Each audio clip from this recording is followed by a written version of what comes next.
Good afternoon, my name is Brittany Allen. I'm a student at Florida Southern College in the Masters of Education program, class EDU 6010 with Dr. Santiago. This is my thesis proposal presentation. My thesis is Differentiated Instruction in Language Arts and the Effect on Student Achievement. An overview of my study, the thesis proposal focused on differentiated instruction in a language arts classroom. Using targeted intervention techniques, we're trying to raise proficiency scores on end-of-course reading assessments. The purpose of this study is to determine if differentiated instruction will raise a student's proficiency score in language arts. Differentiation is defined by Tomlinson as a teacher reacting responsively to a learner's needs. The goal of differentiated instruction in a classroom is to maximize student growth and individual success. The problem that we're being faced with is only 53% of Polk County 5th grade students were proficient in 2013 on the FCAT on the Standardized Language Arts Test. This means that a bulk of Polk County students are performing below level in language arts.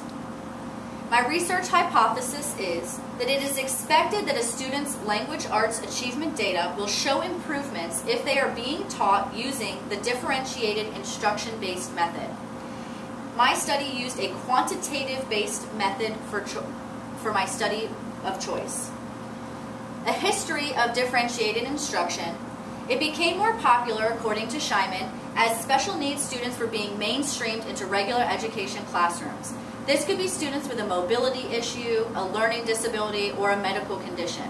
Before, they were in a separate classroom with other special needs students and are now being mainstreamed into a regular education classroom and have different needs that have to be met by the same teacher.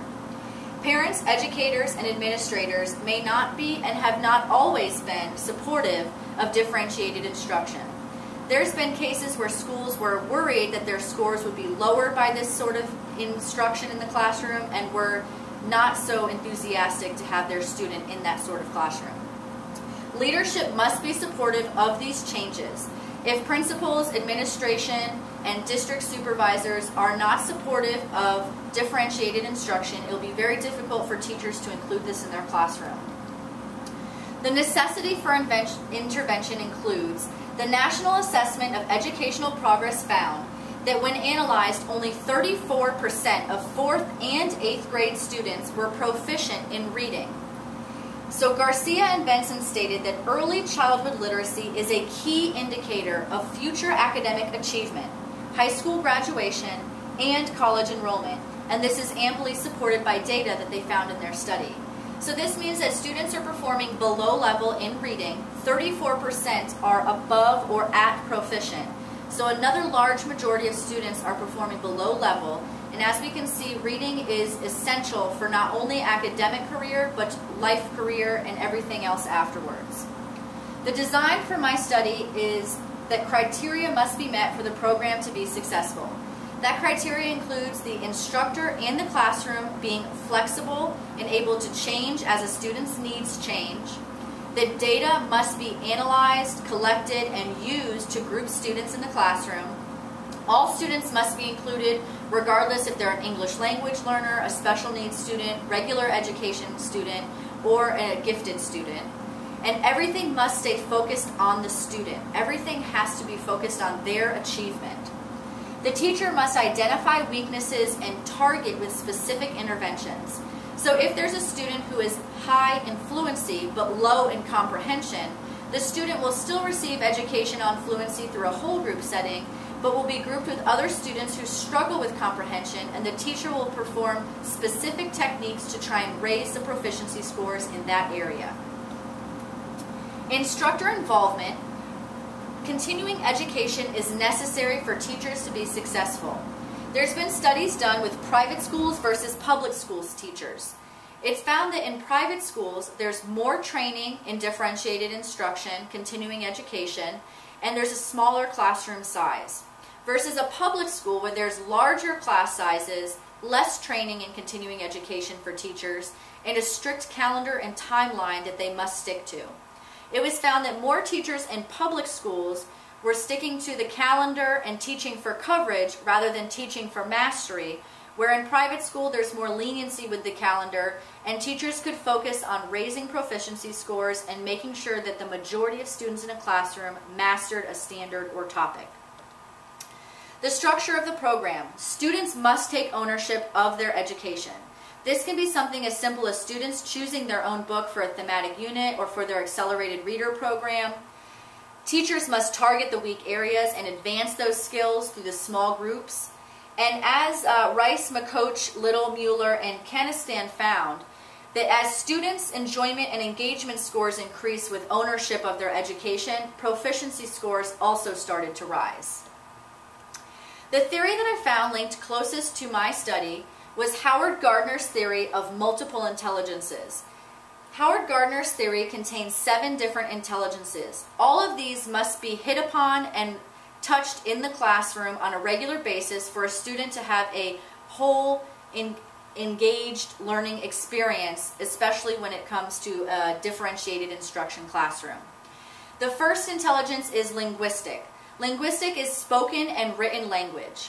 The second is logical or mathematical, where math and complex logical systems are integrated into one. Spatial is the ability to perceive the world and then recreate it on paper. The next is bodily kinesthetic, which is you're using your body for self-expression correctly. Musical is not only the ability to understand and enjoy music, but to create it. Interpersonal is the ability to perceive another's emotions, feelings, and be able to accurately respond to them, where intrapersonal is being able to take oneself's feelings and emotions and properly display them. In a differentiated based classroom, the teacher has varied students with many different needs. By touching on these different intelligences and varying their instruction, not only in a small group setting, but on an individual basis with students, teachers are able to reach a larger number of needs in a varied classroom than sticking to just a specific form of instruction and in a whole group setting.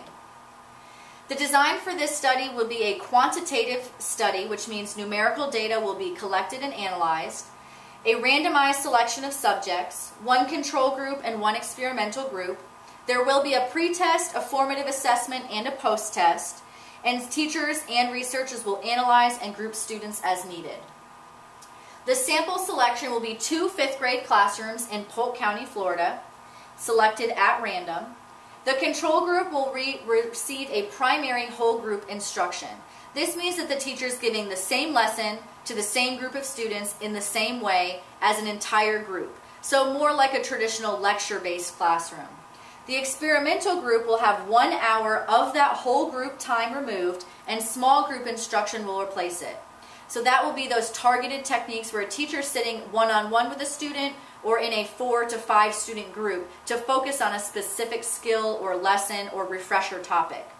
Both classes will still receive the same 120-minute uninterrupted reading block as mandated by the county. The time frame for the study will be 9 weeks to choose subjects and train teachers in differentiated instruction, 18 weeks to collect data, analyze, and instruct students, and then a final 9 weeks to analyze data. The final post-test will be a state-issued test, so there will be a delay in receiving that data, so that accounts for part of that 9 weeks. Data will be collected first with a pre-test. This will be a baseline of all of the students in all of the classrooms and what their levels are. So it will test comprehension, vocab, fluency, reading, writing. All of these skills will be tested. There will be ongoing formative assessments given weekly to monitor progress. The teacher will give the test on a Friday, will have the weekend to look over and analyze the data and regroup students as needed for Monday's class session.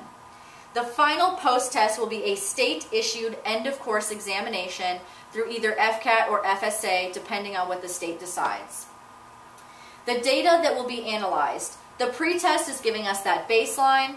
The ongoing formative assessment is giving the teacher the data they need for grouping their students according to skill level. And the post-test is going to give us our final indication of proficiency levels. When interpreting the data, the district has an 80% proficiency rate that's standard and mandated. So this means that any student below 80% will receive targeted interventions in that area. Proficiency would be in vocabulary, fluency, oral communication, test-taking strategies, whatever the teacher sees on those tests. The at or above 80% student who's 3 weeks at 80% or more in one specific targeted area will be considered proficient, and a new weakness will be targeted. At the end of everything, they'll take their final end-of-course examination, and that will determine whether or not their proficiency levels were raised with a differentiated instruction-based classroom. Thank you for listening. I appreciate it.